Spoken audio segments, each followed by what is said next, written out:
வணக்கம். பெப்பர்ஸ் டிவியின் மூன்சைன் நிகழ்ச்சி நேயர்களுக்கு காழியூர் நாராயணனுடைய அன்பு வணக்கங்கள். இப்போ ஜோதிடம்னு சொன்னால் ஜோதி இடம்னு பேர். வெளிச்சம் இருக்கிற இடத்த காண்பிக்கிற ஒரு சாஸ்திரம். எந்த பக்கம் நீ போகலாம், எந்த பக்கம் போகக்கூடாதுன்னு சொல்கிற சாஸ்திரம். இது வந்து கைடன்ஸ் சயின்ஸ்னு சொல்லுவாங்க, வழிகாட்டக்கூடிய ஒரு சாஸ்திரம். இது கலையா விஞ்ஞானமா அப்படின்னு நிறைய பேருக்கு ரொம்ப காலமாக சந்தேகம் இருக்குது. பல இடங்களில் இந்த கேள்விகளும் கேட்கப்படுறது. இந்த ஜோதிட சாஸ்திரத்தில் 2 பிரிவுகள் இருக்குது. ஒன்று வந்து அஸ்ட்ராலஜின்னு சொல்கிறோம், ப்ரெடிக்டிவ் அஸ்ட்ராலஜின்னு சொல்கிறோம். அஸ்ட்ராலஜினா ஜோதிடம். அஸ்ட்ராலஜின்றது பேர் எதனால் வந்ததுன்னா ஆஸ்ட்ரல் ஆப்ஜெக்ட்ஸ், வானத்தில் இருக்கக்கூடிய நட்சத்திரங்கள், கிரகங்கள், இதனுடைய மூமெண்ட்ஸு, அதை பற்றி ஆராய்ச்சி பண்ணி கண்டுபிடிக்கப்பட்ட ஒரு சாஸ்திரம் வானிலை சாஸ்திரம். இது ஆஸ்ட்ரல் சயின்ஸ்னு பேர் இருக்கு. அந்த ஆஸ்ட்ரல் சயின்ஸை வந்து ஒரு ஒரு நல்ல ஒரு வழக்கியலில் பயன்படக்கூடிய ஒரு சாஸ்திரமாக மாற்றினது தான் அஸ்ட்ராலஜின்னு பேர். அந்த ஆஸ்ட்ரலை வச்சுட்டு நம்ம அஸ்ட்ராலஜின்னு பண்ணுறோம். அப்போ அந்த அஸ்ட்ராலஜின்னு சொல்கிறதுக்கு வந்து அடிப்படை ஆதாரம் என்னன்னு சொன்னால், ரா மெட்டீரியல் எதுன்னு சொன்னால் அஸ்ட்ரானமி, அதாவது வானிலை சாஸ்திரம், மேத்தமெட்டிக்ஸ், கணக்கு சாஸ்திரம். இது 2 தான் அதுக்கு முக்கியமான அடிப்படைகள். இதுதான் ரா மெட்டீரியல். இது 2ஆக கொண்டு பின்னப்பட்டது தான் அஸ்ட்ராலஜின்ற ஒரு சயின்ஸ். இதை சயின்ஸுன்னு நம்ம சொல்கிறோம். சயின்ஸுன்னு சொல்லும்போது அது முற்றிலும் வந்து விஞ்ஞானமாக நம்ம பார்க்குறோம். விஞ்ஞானம்னு சொல்கிறது எல்லாருக்கும் போதும். இது ஒரு கணக்கு மாதிரி, விஞ்ஞானம் மாதிரி. இப்போ ஆக்சிஜன் இவ்வளோ பங்கு, ஹைட்ரஜன் இவ்வளோ பங்குன்னா வாட்டர்னு சொல்கிறோம். 2H2O இஸ் வாட்டர்னு சொல்கிறோம், ஹைட்ரல் எனர்ஜின்னு சொல்கிறோம். அப்போ வந்து அந்த 2H2O வந்து எவ்வளோ படித்த விஞ்ஞானியாக இருந்தாலும், அடிப்படையில் படிக்கிற அந்த சயின்ஸ் ஸ்டூடெண்ட்டாக இருந்தாலும் அந்த ஃபார்முலா மாறாது. அந்த மாறாத ஃபார்முலா கொண்டது தான் விஞ்ஞானம்னு சொல்கிறோம், சயின்ஸுன்னு சொல்கிறோம். அதே மாதிரி மாறாத உண்மைகளை கொண்டது தான் இந்த அஸ்ட்ராலஜின்னு சொல்லக்கூடியதில் ஆரோஸ்கோப்னு சொல்லக்கூடிய ஒரு பகுதி.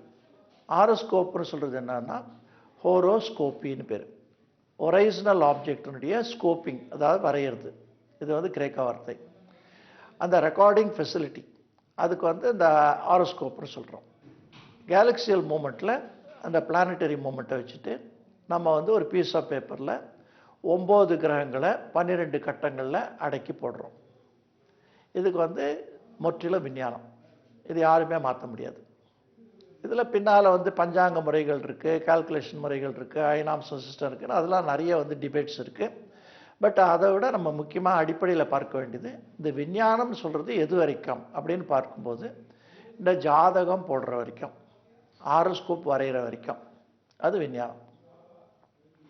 அதுக்கப்புறம் அதை வந்து இந்த மாதிரி ஒரு அமைப்பு கொண்ட ஒரு கிரக நிலைக்கு ஒரு மனிதனுக்கு என்ன மாதிரி குணாதிசயங்கள் இருக்காம், எப்படிப்பட்ட குணநலன்கள் இருக்காம், எப்படிப்பட்ட உடல் ஆரோக்கியம் இருக்காம், எப்படிப்பட்ட எண்ணங்கள் இருக்காம், எப்படிப்பட்ட சிந்தனைகள் இருக்காம், எப்படிப்பட்ட ஒரு கலை உணர்வுகள் இருக்காம், அவன் வாழ்க்கையில் எந்த அளவுக்கு முன்னுக்கு வருவான், எந்த சமயத்தில் முன்னுக்கு வருவான், எந்த துறையில் முன்னுக்கு வருவான்னு சொல்கிறது ஒரு கலை வடிவமான அஸ்ட்ராலஜி, ப்ரெடிக்டிவ் அஸ்ட்ராலஜின்னு சொல்கிறோம், பலன் சொல்லக்கூடிய ஜோதிடம். இது 2த்துக்கும் இடைவெளியை புரிஞ்சிடுமான இந்த குழப்பங்கள் வராது. அப்படி பண்ணும்போது முதல்ல சொன்ன விஞ்ஞானம்ன்றது வரையறுக்கப்பட்ட விஞ்ஞானம். அது ஏற்கனவே எழுதி வச்சிருக்கு, அதுக்கு ஃபார்முலா உண்டு. ஆனால் ப்ரெடிக்டிவ் அஸ்ட்ராலஜிக்கு ஃபார்முலா கிடையாது. அது சொல்கிறவருடைய திறமை, சொல்கிறவருடைய அனுபவம், சொல்கிறவருடைய மனோபாவம், அவருடைய படிப்பு, குணாதிசயம், பாரம்பரியம், இதுகளை கொண்டது. அவை சயின்ஸாக கையாளாமல் ஒரு கலையாக மாற்றி கையாளும் போது தான் அதனுடைய சுவாரஸ்யமே ஏற்படுறது.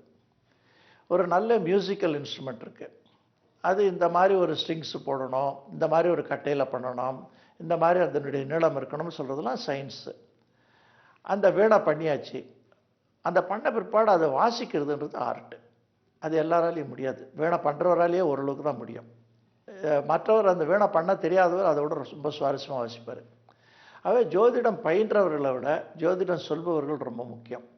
அவருடைய அந்த அணுகுமுறைன்றது ரொம்ப ரொம்ப முக்கியம். அவருடைய அணுகுமுறையோட கூட அவருடைய நல்லெண்ணம்ன்றது ரொம்ப முக்கியம். இப்போ மருத்துவத்தில் அலோபதின்னு இருக்குது, ஹோமியோபதின்னு இருக்குது. இது 2 எது நல்லதுன்னு கேட்டால் டாக்டரோட சிம்பத்தி ரொம்ப நல்லதுன்னு சொன்னாங்க. அதே மாதிரி இந்த கலை நல்லதா விஞ்ஞானம் நல்லதான்னா அதெல்லாம் விட அந்த ஜோதிடருடைய நல்லெண்ணம் ரொம்ப முக்கியம். ஆகவே நீங்கள் கேட்கக்கூடிய ஜோதிடரை தேர்ந்தெடுத்து இன்னார்கிட்ட இது தான் கேட்கணும், இன்னார்கிட்ட இது கேட்கக்கூடாதுன்றதை புரிஞ்சுக்கணும். நம்ம நாட்டில் ஒரு தீய குணம் இருக்குது. என்னென்னா, யார்கிட்ட வேணாலும் ஜோசியம் தெரியும்னா அவங்க நோட் புக்கை கொடுத்துருவாங்க, கையை காமிச்சிடுவாங்க.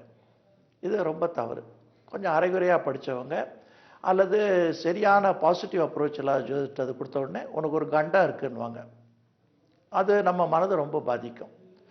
ரொம்ப படித்த ரொம்ப கைத்தேர்ந்த ஜோதிடர் உன்னுடைய ஜாதகத்தில் ரொம்ப அதிர்ஷ்டம் இருக்குது, ரொம்ப பெரிய அளவில் முன்னுக்கு வருவேன், எதிர்காலம் சிறப்பாக இருக்குன்னு சொன்னால் அது ரொம்ப ரொம்ப கொஞ்சமாக தான் மக்கள் மனசுக்குள்ளே போகிறது. அதே சமயத்தில் ஒரு அரைகுறையாக படித்தவர்கள் உனக்கு 2 வருஷத்தில் ஒரு கண்டம் இருக்குன்னா அதுதான் கெட்டியாக பிடிச்சிக்கிறதுக்கும் நம்புறதுக்கும் மனிதனுடைய இயல்பு இருக்குது. இதை நம்ம ரிஜெக்ட் பண்ணணும். யார்கிட்ட நம்ம அபிப்பிராயம் கேட்கணும், யார்கிட்ட கேட்காமல் இருக்கணுன்ற ஒரு விவசாயம் இருக்கணும். எல்லார்கிட்டையும் நம்ம கேட்கக்கூடாது. நமக்கு இதில் விஷயத்தில் அபிப்பிராயம் சொல்கிறதுக்கு அடுத்தவருக்கு தகுதி இருக்கா அப்படின்றத நம்ம காமன் சென்ஸில் பார்த்து உணரணும். எல்லார்கிட்டையும் போய் நம்ம வைத்தியம் பார்த்துக்க முடியாது. அதுக்குன்னு அது கை தேர்ந்த படித்த அது டிகிரி வாங்கி ரெக்கக்னைஸ் டாக்டராக இருக்கணும்.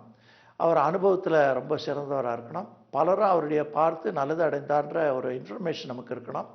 அதுக்கப்புறம் தான் அவர்கிட்ட நம்ம நம்பி போக முடியும். அதே மாதிரி நிலை தான் ஜோதிடர்கிட்டையும். எல்லார்கிட்டையும் ஜோதிடம் கேட்குறது ரொம்ப ஆபத்தான விஷயம். அதுவும் இந்த பலி கொடுக்கணும்னு சொல்கிறது, பிள்ளைகளை பிரித்து வைக்கணும்னு சொல்கிறது, இதெல்லாம் ரொம்ப பஞ்சமா பாதகத்தில் சித்திக்குது. அப்படிப்பட்ட ஜோதிடர்களை முற்றிலும் தவிர்க்கணும். அந்த மாதிரி ஜோதிடர்களை நம்ம அனுமதிக்கவே கூடாது. இப்படிப்பட்ட அணுகுமுறை இருந்தால் தான் நம்ம வாழ்க்கையில் ஒழுங்காக நம்ம முன்னுக்கு வர முடியும்.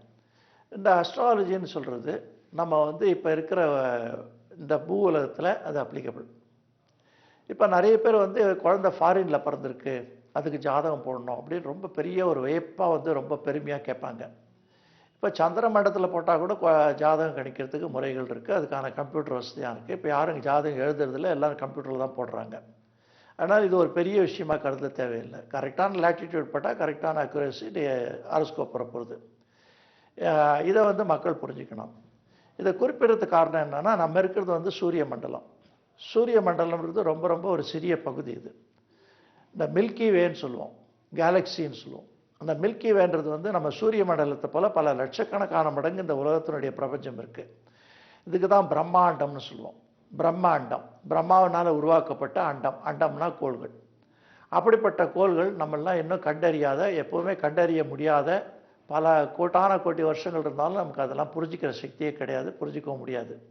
எத்தனையோ விஞ்ஞான ஆராய்ச்சிகள்லாம் நடந்துகிட்ருக்கு, எல்லாம் நடந்துகிட்ருக்கு. ஆனால் கூட அதில் முற்றிலும் நம்ம தெளியறதுக்கு சாத்தியமே இல்லைன்றது நம்ம புரிஞ்சுக்கணும். நம்ம இதெல்லாம் ரொம்ப சிறிய வாழ்க்கை பகுதி, ஒரு 100 வருஷம், இட்ஸ் ஸ்பெக் ஆஃப் லைஃப்னு சொல்லுவோம். அப்படி ஒரு மின்னல் மாதிரி மறைஞ்சு போகக்கூடிய வாழ்க்கை நிலை இது. அப்படிப்பட்ட நிலைப்பாட்டில் நம்ம அந்த அண்ட ரகசியங்கள்லாம் தெரிஞ்சுக்கணும்னா சாத்தியமே கிடையாது. ஆனால் நம்ம இருக்கிற உலகத்தில், நம்ம இருக்கிற சூழ்நிலையில் நமக்கு எப்படிப்பட்ட நிகழ்வுகள், நம்முடைய குறுகிய அந்த மனதுக்கு என்னெல்லாம் ஹிதங்கள் கிடைக்கும், எப்போ கிடைக்கும், எவ்வளோ கிடைக்கும்னு தெரிஞ்சுட்டு போயிட்டே இருக்கணுமே தவிர இதை பெரிய பூதாகாரமாக நம்ம நினச்சி இதுதான் உலகம் நினச்சிட்ருக்கூடாது. எல்லாத்தோடு நம்ம புரிஞ்சிக்க வேண்டிய சமாச்சாரம் என்னென்னா, இந்த உலகத்தில் நாம் ஒருத்தர், ஆனால் நம்ம உலகம் இல்லைன்றதை புரிஞ்சுக்கணும். நம்ம இந்த உலகத்தில் ஒரு எறும்பை விட சிறியவர். அப்படிப்பட்ட மனநிலை இருந்தால் தேவையற்ற குழப்பங்கள், கவலைகள், விசாரங்கள்லாம் வராமல் இருக்கும். ஒரு peace and composed style of life இருக்கும். நம்முடைய ஹெல்த்து நல்லா இருக்கும், நம்முடைய அதிர்ஷ்டங்களும் நல்லா இருக்கும். நம்ம மற்றவர்களுக்கும் உதாரணமாக வாழறதுக்கான தகுதியும் தேஜஸும் நம்ம முகத்தில் தாண்டவம் ஆடும். இப்படிப்பட்ட மனநிலையை தான் நம்ம ரொம்ப முக்கியமாக மேற்கொள்ளணும். மனிதனுக்கு எல்லா விதமான சக்தியும் கடவுள் இயற்கையிலே கொடுத்துருக்காரு. இதை நம்ம வெளியில் போய் தேட வேண்டிய அவசியம் கிடையாது. ஆனால் நம்ம அதை புரிஞ்சிக்காதனால்தான் வெளியில் தேடிட்டு இருக்கோம். அகம் பிரம்மாஸ்மின்னு சொல்லுவாங்க. அகம் பிரம்மாஸ்மின்னா நமக்குள்ளேயே எல்லாமே இருக்குது. நம்ம உள்ளே இருக்கிறத தேடாமல் வெளியில் தேடுற பழக்கத்தை விட்டுட்டாலே பாதி பிரச்சனைகளுக்கு தீர்வு காணலாம். திருப்பதி பெருமாள் கூட ஒவ்வொருத்தருடைய இருதயத்தில் இருக்கார். ஆனால் எல்லோரும் திருப்பதியில் தேடிட்டு இருக்கோம். இந்த ஆத்ம விசாரம் பண்ணுறதுக்கு நமக்கு தோன்றதில்லை. உண்மையான ஆன்மீகம்ன்றது ஆத்ம விசாரம் பண்ணுறது தான். அது ஒரு பெரிய கடையில் நிறைய கும்பல் வந்தால் அது பெரிய கடை, நல்ல பொருள்னு நம்புகிறோம். ஆனால் அது கடவுள் விஷயத்தில் என்ன சொல்கிறோம்னா, திருப்பதி தான் உஸ்தி, அங்கே தான் பவர்ஃபுல் காடு, அங்கே தான் நிறைய கும்பல் வருது, நிறைய காசு இருக்குதுன்னு சொல்கிறோம். இது எவ்வளோ ஒரு தவறான மனோபாவம்ன்றதை மக்கள் புரிஞ்சுக்கணும். எல்லா தெய்வமும் ஒன்று தான். உங்கள் வீட்டில் ஒரு சின்ன கல் வச்சா கூட அதுவும் தெய்வம் தான். இதை எத்பாவம் தத்பவத்தின்னு சொல்லி பவுன்சிங் ஆஃப் த பால்னு பேர். அவ்வளோதான் விஷயமே தவிர வேறு பூதாகரமான விஷயம் கிடையாது. இப்படிப்பட்ட வாழ்க்கையில் ரொம்ப எளிமையாக சிந்தித்து பெரிய லெவலில் வாழ்ந்தோம்னா பெரிய வாழ்க்கை உண்டு. நல்லதொரு செய்தியோட மீண்டும் சந்திக்கிறேன். அதுவரை நன்றி, வணக்கம்.